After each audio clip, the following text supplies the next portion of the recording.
नमस्कार दर्शक बंधु मु मुना आपको स्वागत जनाऊँगी आपणकर अति प्रिय चैनल ओम ओडिया न्यूज को।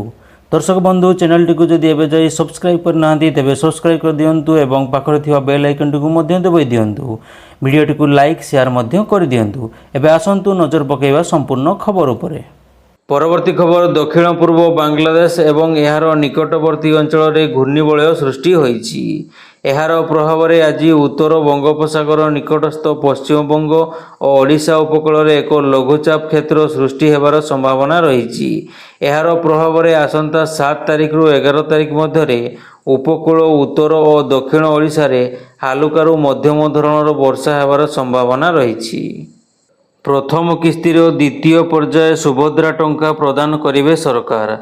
बारिपदारू एहार शुभारंभ करिवे मुख्यमंत्री मोहन चरण माझी। अक्टोबर 9 तारिख अर्थात दशहरा महिला अकाउंट को टंका पठाइबे राज्य सरकार। एने पूर्वर घोषणा कर सारी उपमुख्यमंत्री प्रभाती परिडा कहिसेंती प्राय 40 लाख हिताधिकारी अकाउंट को जीव टंका। अक्टोबर 7 जाए पंजीकरण करथिले मिलिबो अर्थ। परवर्ती खबर भारत सरकार नागरिकों पई अनेक गुड़िए लाभकारी योजना मान चलाउछंती। सरकारको योजनार लाभ देशर कोटी कोटी लोकों को मिलुछि। सरकारको अधिकांश योजना मान देशर गरीब लोकों पई एवं आवश्यक लोकों पई होइथाय।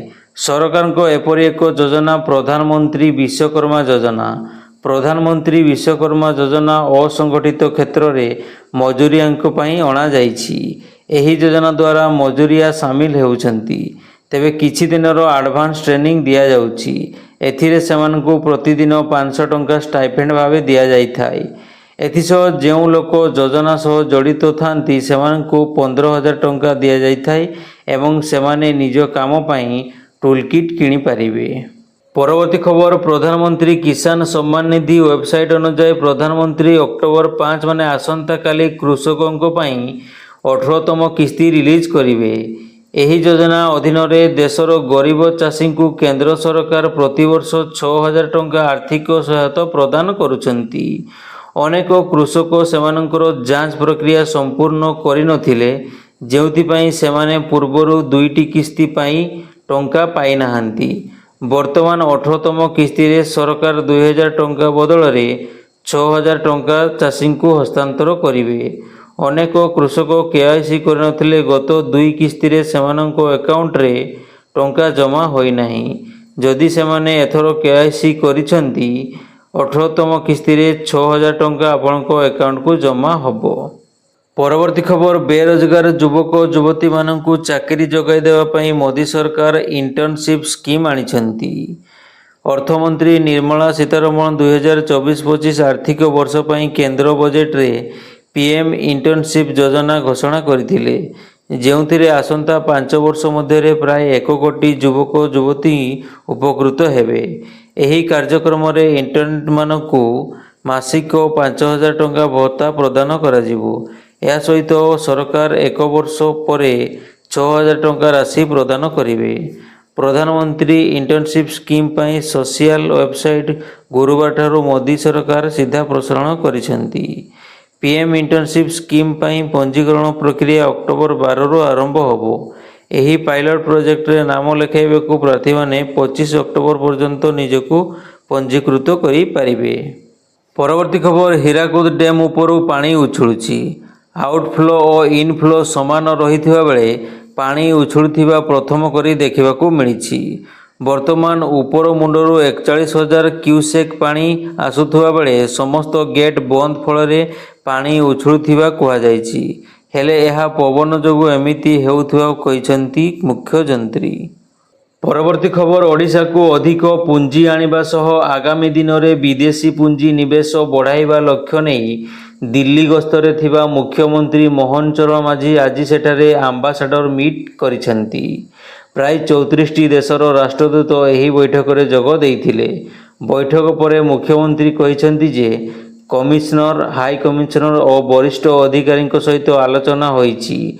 मुख्यमंत्री मोहन माझी कहिसंती मु आशा करुछि 2025 जनवरी रे हेबाकु जाउथबा उत्कर्ष ओडिशा कनक्लेव एवं सर्वबृहत शिल्प समावेश अनुष्ठित हेबाकु जाउछि।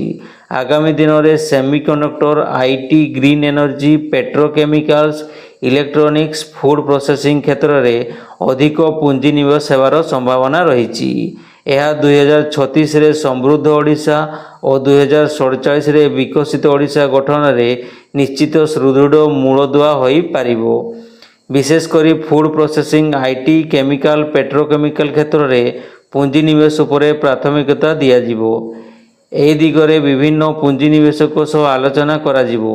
ओडिशा रे पुंजी लगाण तथा शिल्प प्रतिष्ठा संबंध में थिबा सकारात्मक इकोसिस्टम संबंध में मुख्यमंत्री अवगत कराइबे। परवर्ती खबर, गत किछि मास मध्य शीश महल नाम ख्याति अर्जन करथिबा दिल्लीर पूर्वतन मुख्यमंत्री तथा आम आदमी पार्टीर संयोजक अरविंद केजरीवाल आज तांकर सरकारी बंगला खाली करने जाउछंती। मुख्यमंत्री पदरू इस्तीफा देवा पर केजरीवाल को एही बंगला खाली करने पड़ुछि। परवर्ती खबर, प्रधानमंत्री नरेंद्र मोदी अध्यक्षतार गुरुवार केंद्र कैबिनेट बैठक अनुष्ठित होईछि। एथिरे अनेक बड़ योजना अनुमोदन मिली। दीपावली पूर्व कृषकों आय वृद्धि पर दुईटी बड़ योजनार अनुमोदन करथिबा बेले रेल कर्मचारी को बोनस देवाकू केंद्र सरकार निष्पत्ति नेइछंती। परवर्ती खबर, वर्तमान चाउल बदल में मांडिया नूतन सरकार द्वारा जगा जाउथिबारु हिताधिकारी मनरे नाही नथिबा खुशी आउ एही मांडिया नेबा पई लंबा धाड़ी मध्य देखिबाकू मिलिछि।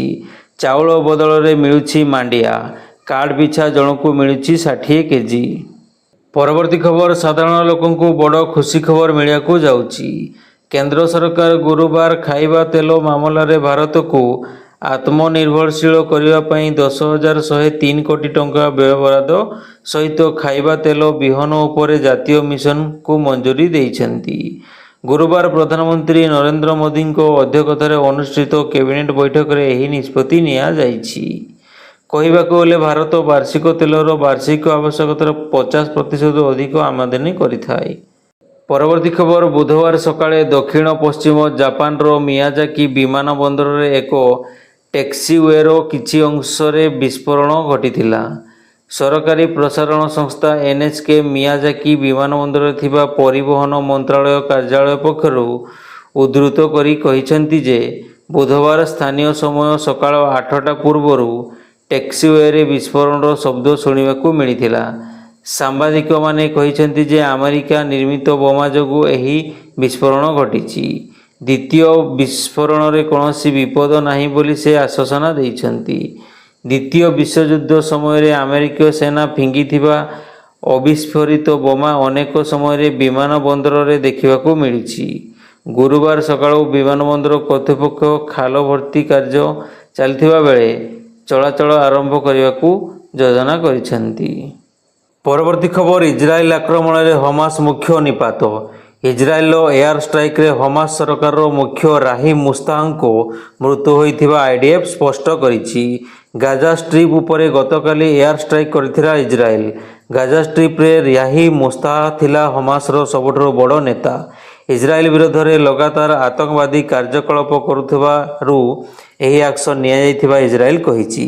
तेबे एही आक्रमण में हमास सुरक्षा अधिकारी और जड़े कमांडर रो मृत्यु होइथिबा मध्य इजराइल सेना सूचना देइछि। आईडीएफ रो सूचना अनुसार नॉर्थ गाजा थिबा एक कमांडर ग्राउंड कमांड उपरे इजराइल रो सेना आक्रमण करिछि। सेही स्थान को कमांड एंड कंट्रोल सेंटर भाव में व्यवहार करुथिला हमास। तेबे एठारे हमास मुख्य राही मुस्ताह सह अन्य हमास नेता लुचिथिबा खबर पाई एही आक्रमण करिथिला इजराइल। गत वर्ष 7 अक्टोबर इजराइल उपरे होइथिबा आक्रमणर मास्टरमाइंड थिला राही मुस्ताह बोली आईडीएफ कहिछि।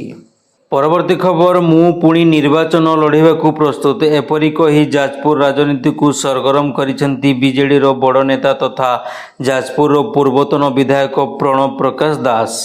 आज बीजेडी रो जनसंपर्क पदयात्रार शुभारंभ अवसर में बॉबी पुणी थरे लड़ाइबाकू प्रस्तुत बोली खोला मंचरे घोषणा करिसेंती। बॉबीको एही दंभक्ति परे पूरा राज्य राजनीति रे कंपन सृष्टि होईछि। तांकर एही वीडियो सोशल मीडिया रे भाइराल हेबारे लागिछि।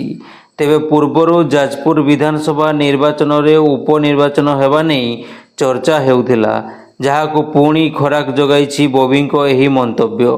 ଆଲୋଚନା ହେଉଛି ଯେ ଯାଜପୁର ବିଧାନସଭାର ବିଧାୟିକା ସୁଜାତା ସାହୁ ଇସ୍ତଫା ଦେଲେ ସେହି ଆସନରୁ ବବି ପୁଣି ଥରେ ନିର୍ବାଚନ ଲଢ଼ିପାରନ୍ତି। ପରବର୍ତ୍ତୀ ଖବର, ଓଡ଼ିଶାରେ ଖୁବ୍ ଶୀଘ୍ର ଜାତୀୟ ଶିକ୍ଷାନୀତି NEP 2020 କାର୍ଯ୍ୟକାରୀ ହେବାକୁ ଯାଉଛି। ଏନେଇ ରାଜ୍ୟର ବିଭିନ୍ନ ସରକାରୀ ବିଶ୍ୱବିଦ୍ୟାଳୟର ପ୍ରସ୍ତୁତି ସମ୍ପର୍କରେ ଏକ ଗୁରୁତ୍ୱପୂର୍ଣ୍ଣ ବୈଠକ ଲୋକସେବା ଭବନସ୍ଥିତ ସମ୍ମିଳନୀ କକ୍ଷରେ ରାଜ୍ୟ ଉଚ୍ଚଶିକ୍ଷା ମନ୍ତ୍ରୀ ସୂର୍ଯ୍ୟବଂଶୀ ସୁରଜଙ୍କ ଅଧ୍ୟକ୍ଷତାରେ ଅନୁଷ୍ଠିତ ହୋଇଥିଲା। ଆସନ୍ତା 1ରୁ 3 ସପ୍ତାହ ମଧ୍ୟରେ ଏ ସମ୍ପର୍କରେ ଶୀର୍ଷ ସ୍ତରରେ ଆଲୋଚନା କରାଯାଇ ଖୁବ୍ ଶୀଘ୍ର ରାଜ୍ୟରେ ଏହି ନୀତି ଲାଗୁ କରାଯିବା ଉପରେ ମନ୍ତ୍ରୀ ଆଶାବ୍ୟକ୍ତ କରିଛନ୍ତି। ତେବେ ଦର୍ଶକ ବନ୍ଧୁ, ପ୍ରତ୍ୟେକ ଦିନ ଏହିଭଳି ନୂଆ ନୂଆ ଖବର ଜାଣିବାକୁ ଚାହୁଁଥିଲେ ଚ୍ୟାନେଲଟିକୁ ଲାଇକ୍, ସେୟାର ଏବଂ ସବସ୍କ୍ରାଇବ୍ କରିଦେବେ। ଧନ୍ୟବାଦ।